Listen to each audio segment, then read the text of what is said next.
Hello दोस्तों, आपका स्वागत है सेंस लर्नर में। जैसा कि आपको पता है, कल जेएसएससी सीजीएल रिजल्ट आ चुका है और बहुत सारे स्टूडेंट्स का सिलेक्शन हुआ और बहुत सारे स्टूडेंट्स का सिलेक्शन नहीं हुआ। तो जितने भी स्टूडेंट्स का सिलेक्शन हुआ है, कॉन्ग्रेचुलेशन। और जितने स्टूडेंट्स का सिलेक्शन नहीं हुआ है, उन सभी से कहना चाहता हूँ कि निराश ना हो। फ्यूचर बहुत बड़ी है एंड बहुत सारे एग्ज़ाम्स हैं। सेंट्रल गवर्नमेंट की एग्ज़ाम है, स्टेट गवर्नमेंट की एग्ज़ाम है। मन लगा के तैयारी करें। और देखिए, निराश होने से क्या होता है ना, कि निराश होने से आप पीछे चले जाइएगा, क्योंकि जितना मेहनत करना था आप लोगों ने सभी नहीं किया। तो ये मेहनत को आगे कंटिन्यू बनाए रखें।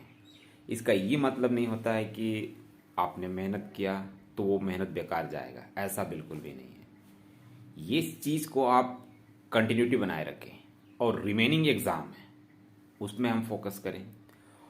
और अगर आपको झारखंड में लगता है कि थोड़ा विश्वास नहीं है, तो अभी सेंट्रल गवर्नमेंट की भी तो एग्ज़ाम होने वाली है, रेलवे की एग्ज़ाम होने वाली है, बहुत सारे वेरियस। अभी फूड कॉरपोरेशन ऑफ इंडिया का एग्ज़ाम होगा, फिर सीजीएल आएगा सेंट्रल गवर्नमेंट का, सीएचएसएल आएगा, एमटीएस आएगा। वे सब में भी आप हाथ लगा सकते हैं। जेएसएससी सीजीएल जो अब एक तरह से पास्ट बन चुका है, इसको अब क्या करेंगे, एक लोगों का मजबूरी है कि भूलना पड़ेगा। तो ये चीज़ हो गया है, इसमें पीछे आप जाइएगा तो प्रॉब्लम आपको ही होने वाला है, क्योंकि इससे कहीं ना कहीं आपका पढ़ाई में इम्पैक्ट करेगा। क्योंकि बार बार इस सिचुएशन को लेके आप सोचते रहोगे, कमेंट करते रहोगे, किसी को ब्लेम करते रहोगे, तो ये आगे चलेगा ही, इस तरह से चलता रहेगा। क्योंकि इसके चलते स्टूडेंट्स आगे पढ़ाई में फोकस नहीं कर पा रहे हैं। तो इस चीज़ को अब, इसको अब क्या मूव ऑन होता है ना, जिस मूव ऑन करना पड़ेगा। इसको आप सोच लीजिए कि पास्ट हो चुका है, क्योंकि रिजल्ट आ चुकी है और डीबी का भी डेट आ चुका है। 16 से 20 के बीच में डीबी है। और डीबी जब हो जाएगा ना, उसके बाद जो ज्वाइनिंग का जो प्रोसेस होगा ना, फाइनल मेरिट लिस्ट आएगा, वो भी समय नहीं लगेगा। अब बहुत कोई सोच रहा है कि कोर्ट में हियरिंग है, कोर्ट का हियरिंग में चलता रहेगा और ये सब चीज़ आ जाएगा। कोर्ट तो स्टे लगाया ही नहीं था।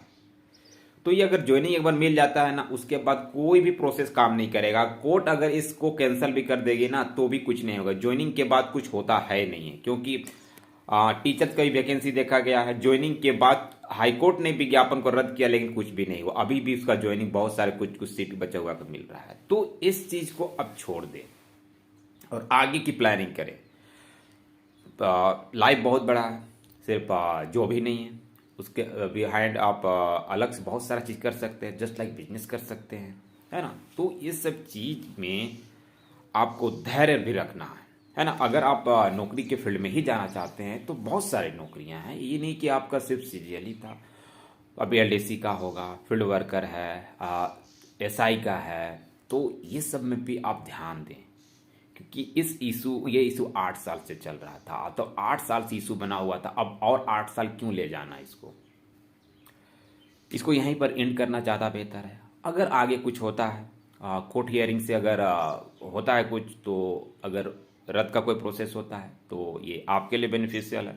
उस समय आगे इसका कंटिन्यू तैयारी कर सकते हैं। बट इसको लेके सोचना, हाँ डेफिनेटली बुरा तो लगता है लोगों को अगर रिजल्ट में नाम ना आए। डेफिनेटली प्रिपरेशन लगता है कि हमने प्रिपरेशन किया तो सारा बेकार हो गया। ये फील होगा, ह्यूमन नेचर है, इट्स होता है, इट्स हैपन, सभी के साथ होता है। बट नहीं हुआ, अब रिजल्ट देखने के बाद पता चला कि नहीं हुआ, तो उसके पास कितना भी आप सोचिएगा तो आपका तो होने जा नहीं रहा है। अब एक पढ़े लिखे ग्रेजुएट पर्सन है, स्टूडेंट्स हैं, तो आप इससे तो अनुमान लगा सकते हैं। रिजल्ट एक बार देखने के बाद रोल नंबर नहीं आया, उसके बाद कोई इलाज इसका है नहीं। इसका इलाज यही है कि मूव ऑन करना।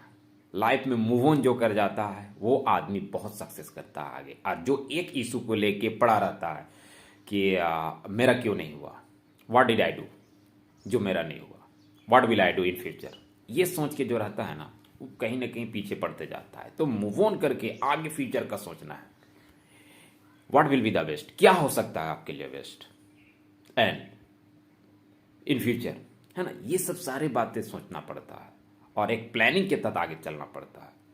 अगर आप कोई एग्ज़ाम का प्रिपरेशन करना चाहते हैं तो इसमें आप फोकस करें, है ना, कि क्योंकि सिलेबस तो कहीं ना कहीं वही चीज़ है, कुछ का 19-20 का डिफरेंस होता है, बाकी तो होता नहीं है।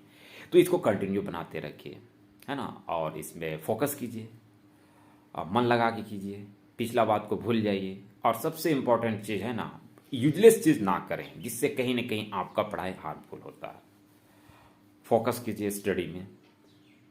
और पिछली बातों को, अरे सीजन पास्ट हो गया, उसको अब छोड़ना ही पड़ेगा आप लोगों को। कितना लंबा आप चाहिएगा, इसके चक्कर में आप अगला एग्जाम का प्रिपरेशन नहीं कर पाइएगा।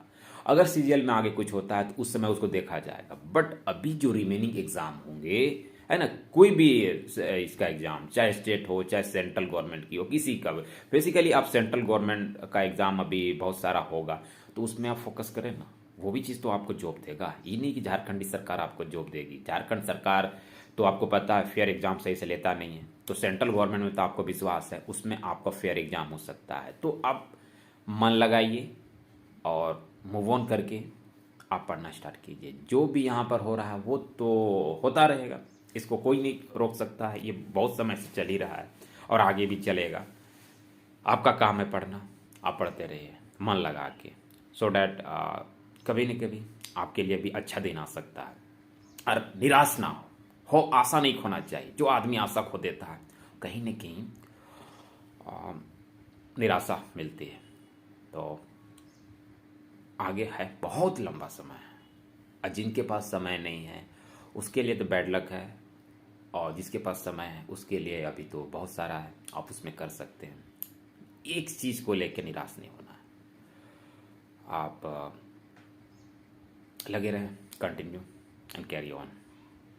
आपका एक दिन होगा ऐसा कि आपका फ्यूचर भी बहुत बेस्ट हो जाएगा।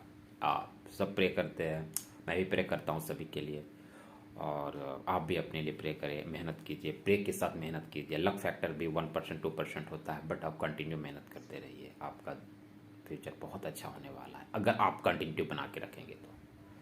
चलिए नेक्स्ट वीडियो में मिलेंगे, तो इस वीडियो को आप लाइक कीजिएगा, चैनल को सब्सक्राइब कर लीजिएगा और बने रहिएगा चैनल पे। Thank you.